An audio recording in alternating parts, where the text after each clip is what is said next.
जमती आंब खाई सांगे सांग पानी पियंतुनी आंब खाई सांगे सांग पानी पीले आपणकर एसिडिटी हम। नमस्कार। वर्तमान खरा दिन आसी जाइए खरा दिन रे सबुठु प्रिय जिनस समस्तंकर आंब ये आंब छोटठु बड़ समस्तंकर समस्ते भल पाती जा फल भितर आंब होची राजा। तो ये आंब को आमे जो खाइबा केमिति खाइबा कौन कौन प्रिकॉशन नेबा जो थे आमर देह खराब हेनी से विषय कथा हेबा। तो वर्तमान जो आंब आसूची से आपन देखिथिबे बहुत जल्दी पाचिकी आसूची पूरा शाइनी होइकी आसूची। तो ये किछि ना किछि कैल्शियम कार्बाइड देकी पचा होची माने राइपेंड करा होची। आंब तो बहुत बढ़िया जिनस जो थे कि पोटासियम अच्छी आपणकर मैग्नेशियम अच्छी आपण खाइले बहुत भल आ विटामिन सी रे भी भरपूर अच्छी जो थे कि आपणकर स्किन पाई भी बहुत भल स्किन रे ग्लो आसीबो।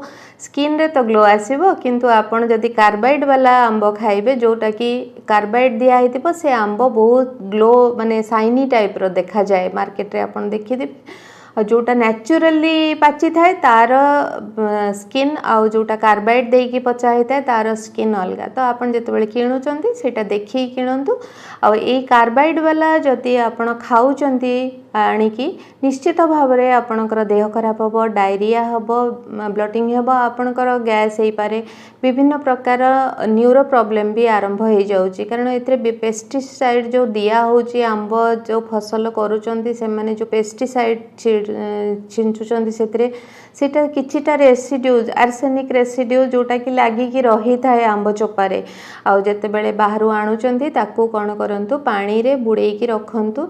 आपण विनेगार गोटे ठिपी 2 लीटर पानी रे पकेइकी सेते बुड़ेकी रखंतु। आपण जो बाहरु आणुचंती किणिकी आंब को से ताहले तार किछिटा परिमाण रे तार जो हानिकारक जो सब्स्टिट्यूट लागि थाए ता चोपारे सेटा बाहरी जिवो जोटा बाहरी गले आपण को आउ असुविधा करिवनी आपणकर पेट खराब हेनी।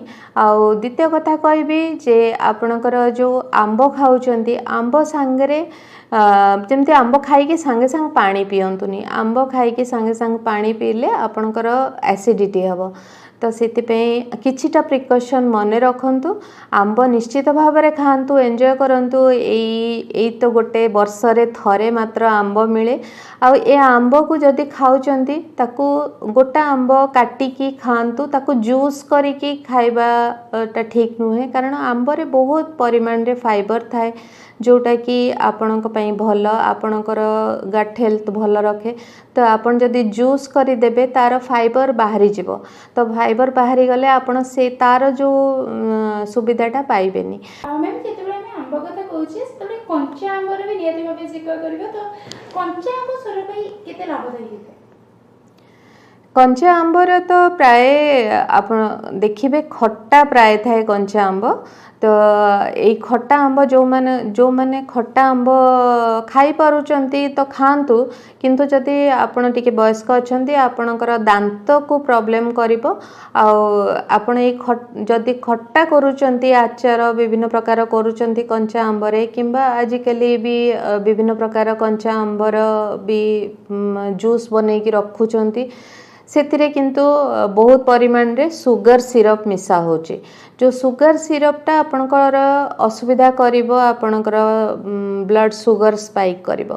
तो कंचा आंब खट्टा कले भी सेतिरे गुड़ मिसा हुए चीनी मिसा हुए। तो मु कहबी जोटा नेचुरली पाचुची आंब जो हलदिया आंब सेटा खाइबाटा बेटर कंचा आंब अपेक्षा।